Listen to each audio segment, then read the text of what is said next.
By the end of today's video, you will have learnt and be able to use one tool from Stoicism to love and enjoy difficult times by using a method of learning to respond instead of react.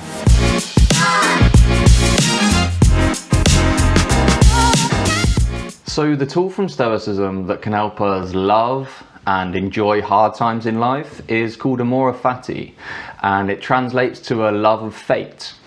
And what that means is when times are bad or obstacles appear, instead of judging them, reacting to them and becoming bitter, you're leaning into them. You're choosing consciously to accept what's happened and love it and make the most of it.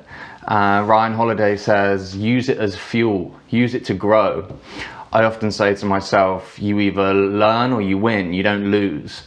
And Amori Fati is a wonderful way just to be like, oh, this has happened. I couldn't have changed it. It is what it is. And I'm going to make the most of it. I'm going to love whatever happens, even the hard times. And that might seem odd, but leaning into it will make the most of it, because ultimately whatever's taken you up to this point is now out of your control. So I love what Epictetus says about this, the ancient Stoic. He says, want things to turn out how they do, and don't want things to turn out how you want them to. That's a loose representation of what he said, but essentially wanting the world to be how you want it to be, often because it's so uncontrollable, you'll always be dissatisfied, and it's a very quick path to being unhappy, and it will impact on your mental health and your well-being. I love what Ryan Holiday says about this as well. He says in life you have two options. You can either embrace life and make the most of it, or you can be resentful and bitter and want things to turn out exactly how you want them to. So yeah, this also links to determinism, which is a philosophical idea that everything is the way it is because it is the way it is. And if you can lean into that using a tool like Amori Fati, you will really make the most of life and you won't be so reactive.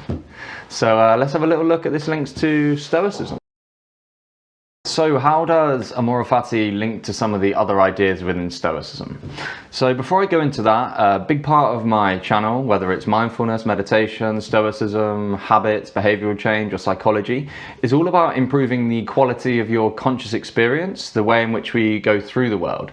And I believe embracing an idea of acceptance, but with joy and with love and enthusiasm, is a real wonderful place to start. That isn't that hard to get to, but can serve you in some pretty hard times, and you can make the most of really awful situations. So I love how Marcus Aurelius says, see life as a comedy and not a tragedy. And that's always being able to reframe and look at life in a different way, regardless of the objective reality that's happening. And that is links to Stoicism in many ways. Reframing and responding instead of reacting is a key part of Stoicism. So being able to take the event and then choose how you respond and how you react is crucial. Also, it links to Stoicism through the dichotomy of control. And that is the key tenet, really, of understanding that the external world, our initial thoughts, are all out of our control. And what's in our control is our responsive thoughts, our actions, and the effort we put in.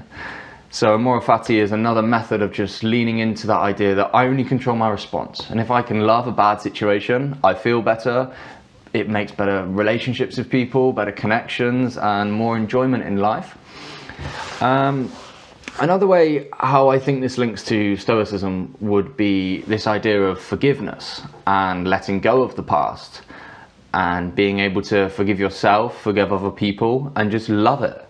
Love, even it sounds awful, but if someone's wronged you, don't hold on to it. Don't be angry, don't be bitter, love it. If someone or something has gone wrong and you're now resenting it or having negative thought patterns about it, choose to love it. So choosing your attitude, choosing your response, reframing, and the dichotomy of control and forgiveness, all key parts of Stoicism that all link directly to this tool. So let's have a little look how you can actually practice Amori Fati. So how and when should we use Amori Fati to better deal with hard times and love difficult situations?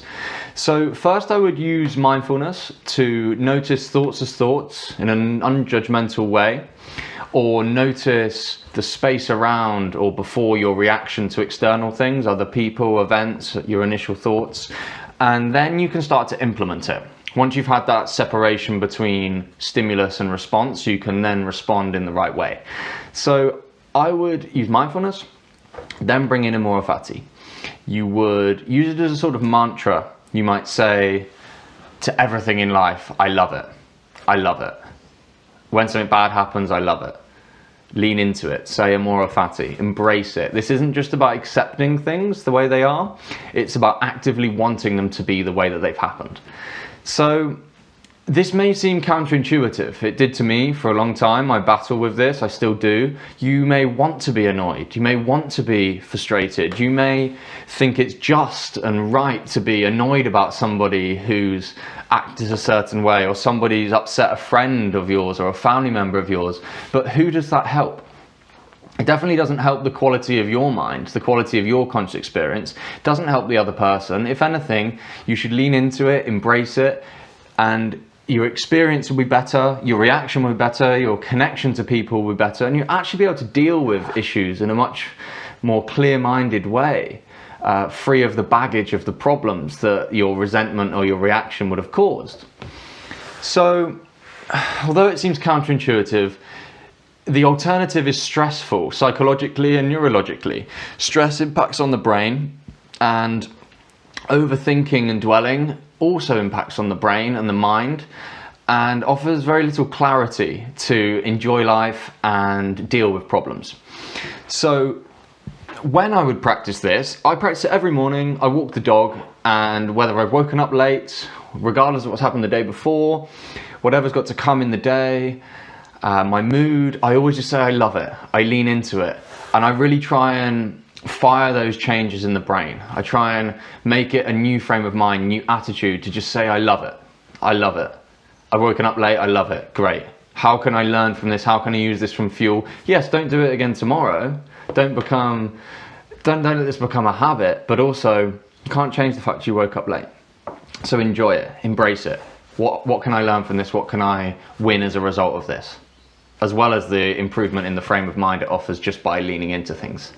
So another way I'd use it in reaction to things is with the dichotomy of control. If things are out of your control, I love it. It's fine. Can't do anything about it. If it's in your control, do something and love that. So that's really it. That's the how to practice as a mantra, as a new conversation you're having with yourself, and as a way to really improve the state of your mind by leaning into every action, into every behavior, into every interaction, as well as responding using Amori Fati with a little prequel of mindfulness just before it. So let's have a little look at some examples and then we'll wrap it up. So what we're doing here with these examples is we're learning to reframe situations that creates more positive emotion and is more engaging with ourselves in the world. We're not separating ourselves from the world by making judgments and having this disconnect. We're leaning into life however it is, we're responding, and we're improving our mental health, our well-being, and our connection to others as a result. So I've got a little list of examples of Amori Fati that you can use throughout your day. So if you're short, love it. If you're tall, love it. If you've lost a file on your computer, you forgot to save it, love it. For instance, I was filming this, the microphone wasn't connected. So instead of being, I'm gonna just do this another day, whatever, I love it. Great, I get to have another go. I get to do it again. Lean into it. If you're late or you miss a bus or a train or a plane, love it. You can't change it. So embrace it. What can you do with that time? If you're stuck in traffic or behind a slow driver, love it. You've got a few more minutes to listen to a podcast or do something. You've got some more time to have a chat with somebody. You're having less wear and tear on the car. Like, reframe things to love them. If it's too hot or too cold or bad weather or however, love it. Lean into it. If you're dwelling on the past, let it go, forgive yourself, forgive other people, love it, embrace it, move on. If you face injustice about disability, about age, about sexuality, about race, these are awful things, but love it. Take control of it, take control of your response. You don't control external things, you control your internal response to them. Don't let other people harm you. You can turn and lean into it. That doesn't mean you don't report things or follow them up or be weak. You be strong, you don't be a pushover, you stand up for yourself. But at the same time, you embrace these things. You love your response and you control your response. Nobody can take that away from you. People can say what they want to you. Your boss could have a criticism with you. Your colleague could have an issue with you. But they don't control how you respond to that. You can love life and lean into your response and take a lot of solace in the fact that you control how you want to be. And Amori Fati is one of the best tools I've ever seen for that, of things going wrong and then you just going straight back at it with something right. Doesn't mean you have to be best friends with this person. Doesn't mean you have to be negative in the world. Or it doesn't mean you have to go out of your way to be overly nice, but you just can love and embrace life in its totality through your response to others or your own thoughts. So it's a way to enjoy life and take the bad, learn from them, turn them into good. I really hope you've enjoyed this one. It's a really powerful tool for your mental health. No matter what place you're in, if something as acutely tragic has happened to you recently, or you're in a negative thought pattern or cycle, or the issues of relationships, or issues of friendships, or issues at work, all things that affect your lifestyle and your mental health can be improved by this. And I really hope I've been able to get that message across to you. And until next time, take care, my friends.